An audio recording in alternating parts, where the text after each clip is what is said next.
a eu son résultat. Vous avez maintenant plus de 1500 Français de nationalité française Oui, qui sont partis se d'origine battre. européenne en plus, qui sont là-bas. Beaucoup de convertis Oui. qui sont partis se battre en Syrie, en Irak et au Yémen même. Les deux qui ont été responsables de la tuerie de Charlie Hebdo, un d'entre eux avait fait ses armes au Yémen. Et ils se prétendent être représentants de Al-Qaïda yéménite. Comment ils sont passés à travers le filet des services secrets français? C'est là où les Français sont plutôt... nuls. Non, enfin, je ne vais pas dire nuls, mais ils sont coupables. Parce que un d'entre eux, Chérif Kouachi, ou son frère, parce que Chérif prétend que c'est lui qui a été. Enfin, c'est lui qui a été au Yémen. Il a pu parler à BFM, la télévision BFM, quand il était caché dans le dernier refuge où il se trouvait. Il a pu leur parler pendant quelques minutes. Il a dit qu'il était au Yémen et qu'il avait été formé là-bas. Les services secrets américains avaient été alertés en 2011 par les services secrets yéménites de son nom. Donc les Américains avaient son nom sur la liste des terroristes potentiels. Alors comment se fait-il que les services français n'étaient pas au courant? Les Américains ne les avaient pas... Mais ce qui est étonnant, c'est que ces deux jeunes, enfin un d'entre eux, Chérif, le jeune, avait passé 1 an et demi en prison pour justement des actes de... C'était pas du terrorisme, mais il était en train d'encourager des jeunes de son quartier, les Buttes-Chaumont, dans le 19e, de partir faire le djihad en Syrie, en Irak. Il avait été arrêté pour d'autres raisons aussi. On l'avait inculpé pour avoir essayé de faire échapper de prison un terroriste très dangereux du nom de Smaïn Ait Ali Belraï, qui est en prison pour plus de 10 ans, je crois, pour avoir essayé...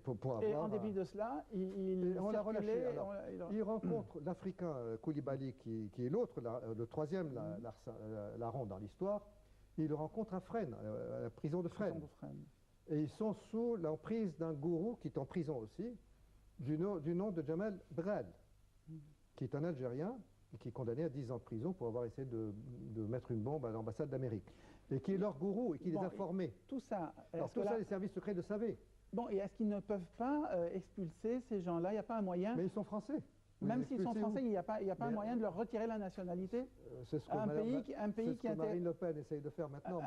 Un pays qui interdit de penser qu'il y a 4 millions de juifs plutôt que 6 millions de tués dans l'Holocauste. Alors que 4 millions ou 6 millions, on le met en prison. Et quelqu'un qui fait tout ça et qui a des idées encore au moins du même niveau que le néonazisme. Mais c'est beaucoup plus grave que ce que vous dites. On ne peut pas l'expulser? Non, parce qu'ici les Français, c'est contre la Convention des Nations Unies.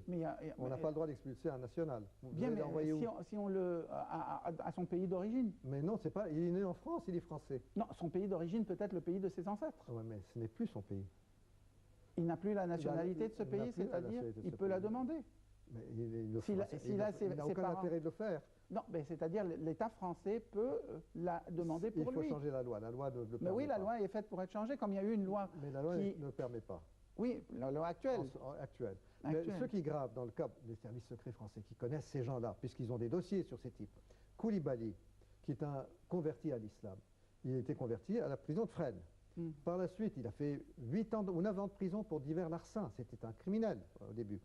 Et puis il a été emprisonné, il est sorti de prison en 2009. Oui. Il a été invité à l'Élysée comme représentant à l'intégration d'un Africain.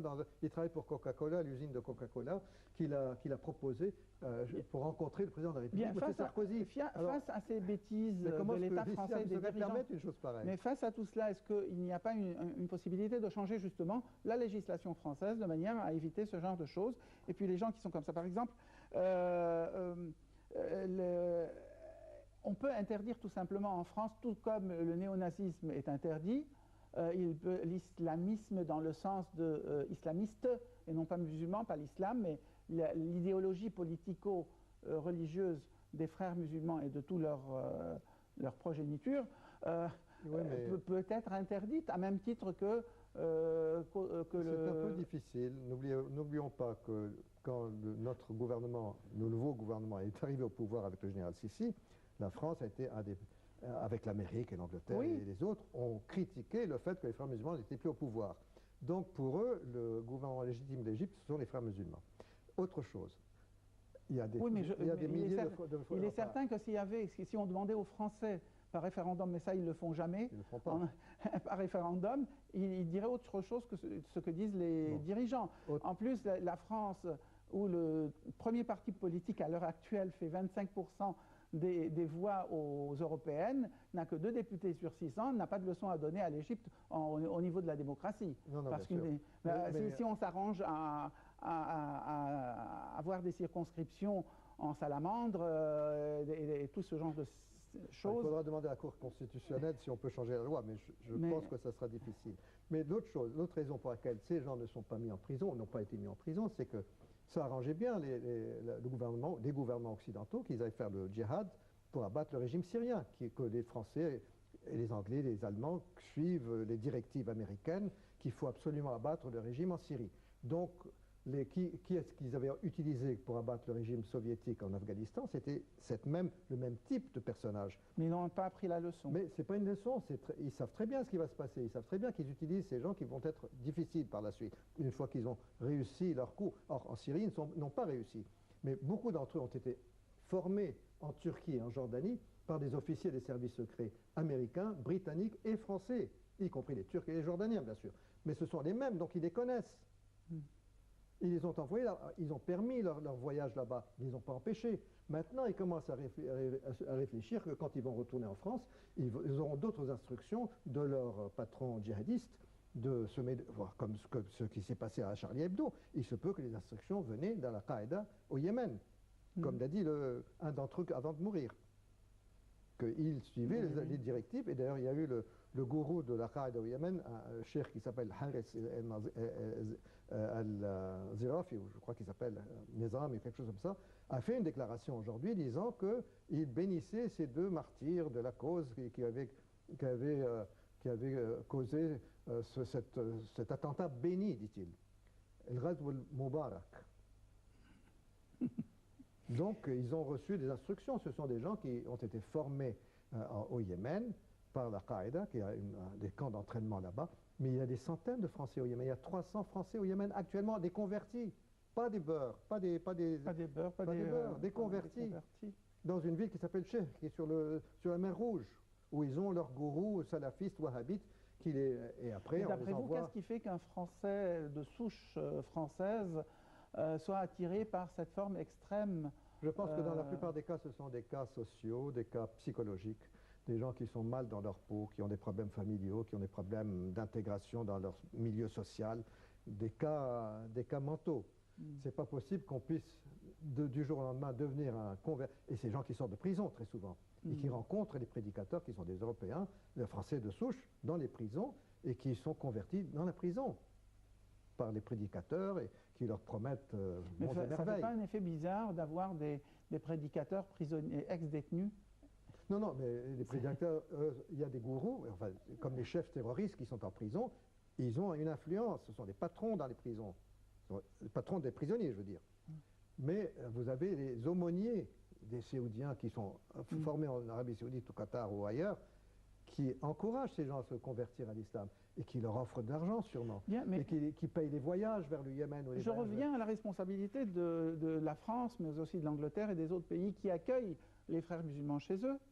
La Grande-Bretagne les accueille, bien sûr, et les défend, les soutient, ouais. Alors même qu'ils sont beaucoup plus extrémistes que les partis, ils sont peut-être au même niveau que les néo-nazis allemands, mais plus extrémistes certainement que des partis nationalistes français qui ne voient aucun problème qu'il y ait des musulmans à partir du moment où ces musulmans sont intégrés normalement au sein de la société. Il y a une raison politique pour tout cela. Vous savez, ils les utilisent au Yémen, pas au Yémen, je veux dire, en Libye, ils ont utilisé la chair à canon de ces gens-là. Ils les ont fait venir d'Irak, de Syrie, d'Afghanistan. Il y a eu 3000 qui ont traversé l'Égypte pour aller en Libye se battre contre Kadhafi à l'époque, et qui ont été... c'est les services secrets américains et turcs qui ont arrangé ce transfert de gens. L'ambassadeur qui a été tué, l'ambassadeur américain qui a été tué à Benghazi, la raison, c'était une question d'armes. Il était en train de ramasser les armes qu'on avait données à ces djihadistes pour les envoyer via la Turquie en Syrie. il y a eu une bagarre entre lui et les djihadistes qui voulaient conserver les armes, et ils l'ont tué. Vous voyez, ce sont des gens qui travaillent pour les services secrets américains, français et anglais, pas français tellement, mais surtout britanniques et américains. Ils les ont utilisés en Afghanistan à l'époque de la guerre contre les soviétiques. Ils ont oublié pendant une vingtaine d'années où ils ont causé la terreur en Algérie et chez nous en Égypte, quand il y a eu les retours de ce qu'on appelait les Arabes afghans, qui ont créé des guerres civiles en Algérie qui a duré plus de 10 ans, avec 200 000 morts en Algérie. Chez nous, c'était à peu près 3 000 morts dans la moyenne Égypte, dans la région de Ménia, Assiout, tout ça. C'était des retours d'Afghanistan. Et puis après, quand ils les réutilisent, ils ont besoin pour abattre le régime syrien, ils les recrutent de nouveau. Et les autres se laissent faire. Non, mais eux, ils sont payés, puis eux pensent que c'est le djihad et tout ça. Enfin, je vous dis, ce sont des gens très frustres, des gens qui ne savent rien sur le Coran, qui sont des musulmans que de nom. Alors ils sont pris en charge avec un cerveau qui est lavé complètement par des wahhabites, et ils deviennent des robots. Merci beaucoup, Monsieur Zulfikar. Malheureusement, nous arrivons au terme. La demi-heure est vite terminée. Il est 19h30. Merci beaucoup pour vos informations transmises ce soir à propos des erreurs et d'une certaine culpabilité des gouvernements. Vous ne les avez pas accusés directement, mais on le constate, les gouvernements occidentaux n'y sont pas pour rien dans tout cela, et c'est bien eux qui ont fait sortir le diable de la boîte, et puis c'est à eux de se débrouiller pour... et là, je pense que normalement, c'est aux citoyens eux-mêmes de s'arranger dans les prochaines élections pour avoir peut-être une équipe un peu plus compétente. Merci beaucoup, Monsieur Zulfikar. Merci, Mesdames, Messieurs. À la semaine prochaine pour une nouvelle édition de ce même programme. Bon week-end.